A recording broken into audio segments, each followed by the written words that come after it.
ஹரி ஓம். 12/5/2025 திங்கட்கிழமை பௌர்ணமி, சோமவார பௌர்ணமின்னு சொல்லுவாங்க. அதுலேயும் சித்ரா பௌர்ணமி. இந்த நாளில் அனைவரும் சிவபெருமானை வணங்குவதும், பெருமாள் வழிபாடு செய்வதும், முருகப்பெருமான் வழிபாடு செய்வதும், எந்த தெய்வத்தை வணங்கினாலும் கேட்ட வரம் கிடைக்கும் நல்ல நாள். இன்றைய சந்திராஷ்டமம் அஸ்வினி நட்சத்திரத்திற்கு. மேச ராசிக்கு இன்றைக்கி அஸ்வினிக்கு மட்டும் சந்திராஷ்டமம் இருக்குது. கொஞ்சம் கவனமாக இருக்கணும். மற்றபடி வேறு ஒன்றும் பெரிய பிரச்சனைலாம் ஒன்றும் இல்லை, நல்லா இருக்குது.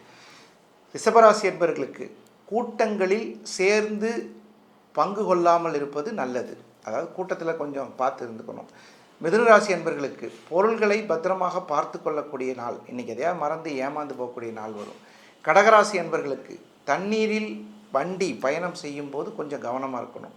சிம்மராசி என்பவர்களுக்கு இன்று நல்ல விஷயங்களை கேட்டு மகிழ்வீர்கள்.